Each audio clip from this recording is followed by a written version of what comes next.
Good afternoon, or actually good morning. We are working on our video for packet number 6. It is due on January 20th. Remember, if you turn the packet in to me by next week Friday, you'll get a chance to fix your mistakes. So turn it in early so you can try to get all the points for this packet.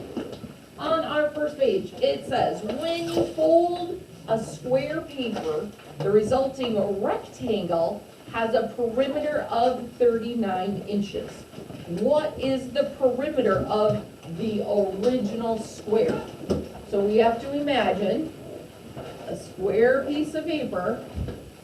We're going to fold it in half, and we know that this perimeter is going to be 39 inches.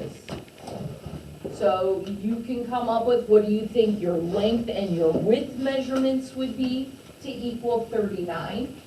Then, if this is halfway, that same number is going to go up there, this same number would go up here, and then these are going to be those same numbers. Do we count the inside for the original perimeter? No. So make sure that your numbers for the 39 inches for the rectangle would fit in for the full square. I did a little guessing and checking when I made my answer key. So you might have to guess and check your numbers some, but your final numbers should be what is your length, what is your width. So, well, actually, they're gonna be the same number, it's a square. Think about that. So this number for that length of your rectangle is going to be the same as this number that you break in half, because it's a square. Okay, so you're gonna figure out what that perimeter is if all the sides are the same. You're gonna have to guess and check. Let's look at our next page. Tom has 4 different colored shirts, orange, yellow, blue, and red. He has 4 pairs of shorts, brown, black, green, and purple. How many different outfits can Tom make? Some of us know the math equation that we can use to solve this. Some of us might want to actually work it out. We have our shirts, and we have our shorts. So if we have yellow, orange, blue, and red, and we have brown, black, green, and purple, one outfit would be the yellow with the brown. Another outfit would be the yellow with the black, yellow with the green, yellow with the purple. Figure out how many different outfit combinations. Make sure you are showing your work. You cannot just give me an answer. You have to show me why your answer makes sense. What math did you do? Our next page is a 5-card challenge. We have 2 9s, so your equations can have 2 9s in it.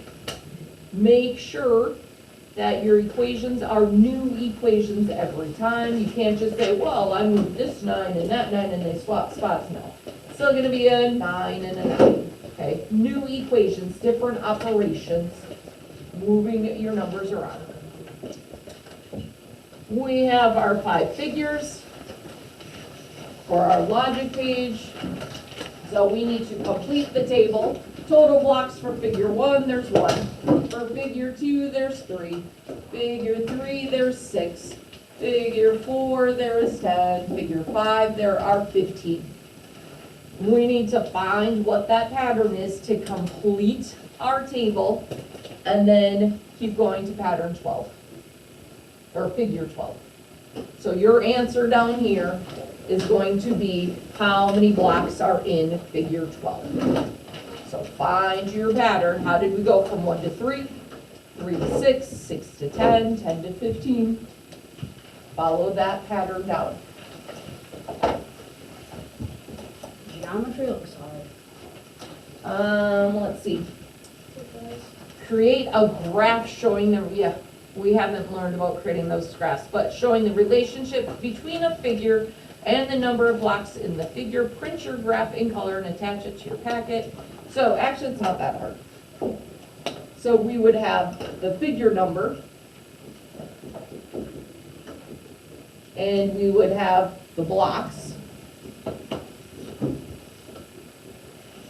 And we know, so if this is figure 1, 2, 3, 4, 5, blocks would be, I'm gonna skip count by 2s.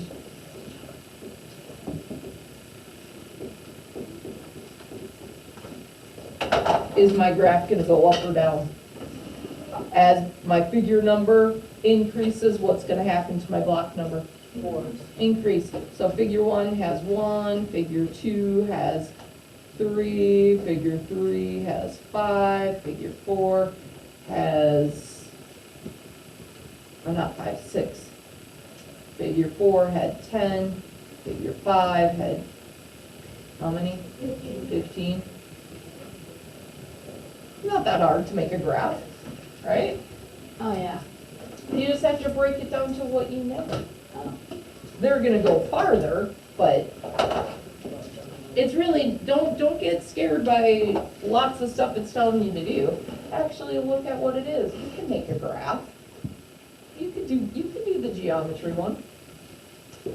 All right, next one, perimeter and area. So we need to remember perimeter is the outside. So obviously this side and this side are easy. Then we need the perimeter of that half circle. So remember, a perimeter of a circle is called the circumference. To find the circumference, you do pi times the diameter. Diameter goes across. So that's the diameter of our circle. But remember, it's a half circle. So we only want half the circumference. So you add the circumference with the other two sides. That's your perimeter. For the area of a triangle is half of the base times the height. This is our base of that triangle. This is the height of the triangle. So that'll get you the area of the triangle. To find the area of our circle, it's pi r squared, that radius squared. Remember, this is our diameter. From here to here is the diameter. Our radius is half of it.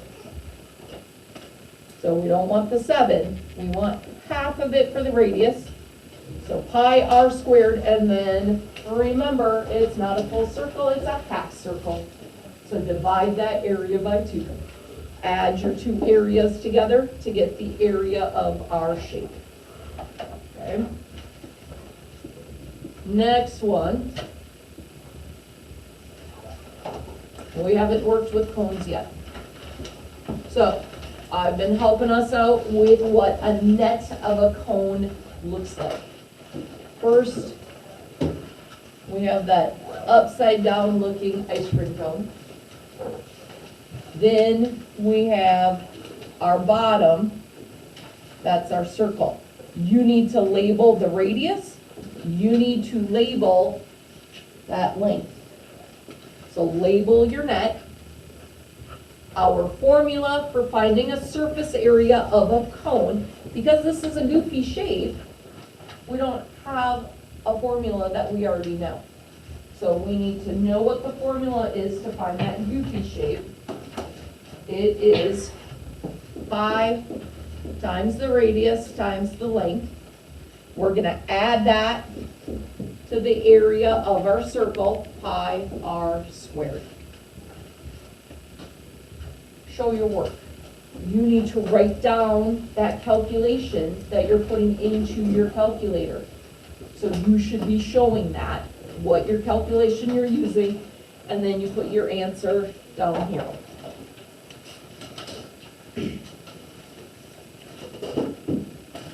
Our next page, we need to find the volume of our cone. That formula is pi times the height times the radius squared. That's the volume, the formula for the volume of a cylinder. Because we take the cone out of the cylinder, we divide it by 3. So our radius is here, our height is here. Because it's not a cylinder, we have to divide it by 3. Yes, Henry? I looked up the formula of a cone on Google, and it said pi r squared times height divided by 3. Is that, oh, that's basically the same. Pi r squared times height. Okay. Remember when we multiply, it can go in different directions. 2 times 3 is 6, 3 times 2 is 6. Sometimes you'll see it as 1/3 pi r squared height. 1/3 is the same as dividing it by 3. So yeah, they mean the exact same thing. So you write your calculation, you put the numbers in, and your answer goes here. Then pre-algebra says, oh, now we're going to say our cone has a volume of 131 with a radius of 5. So I'm going to move this formula down here. Pi r squared divided by 3. And I'm going to say, oh, that equals our volume of 131. I can take that radius of 5 and I can put that in for my r. R is 5 squared. Now, I'm going to use opposite operations to solve for my height. Remember opposite operations. If I'm dividing on this side, I need to do the opposite to move that 3 over. So instead of dividing by 3, I multiply by 3. Instead of multiplying by pi, I divide by pi. Instead of multiplying by 5 squared, I divide by 5 squared. You will be left with just the h on this side, and what it equals, what our height is, will be on the other side. Okay? So opposite operations, it keeps coming back to haunt us. Next page is our Pascal's triangle. Some of us have noticed that the numbers towards the bottom get a little bit hard to read. Easy for you to figure out what it is. Look at the 2 numbers above it and add them together. So I might not be able to read this square right here, but I could say 6,435 plus 6,435, so I know that's 12,870 because I added the 2 above it. First set of triangles, you are shading in multiples of 2. Next set, multiple of 3, multiples of 4, and multiples of 5. Be careful. Don't shade it in super hard because you might have to erase it if it doesn't work.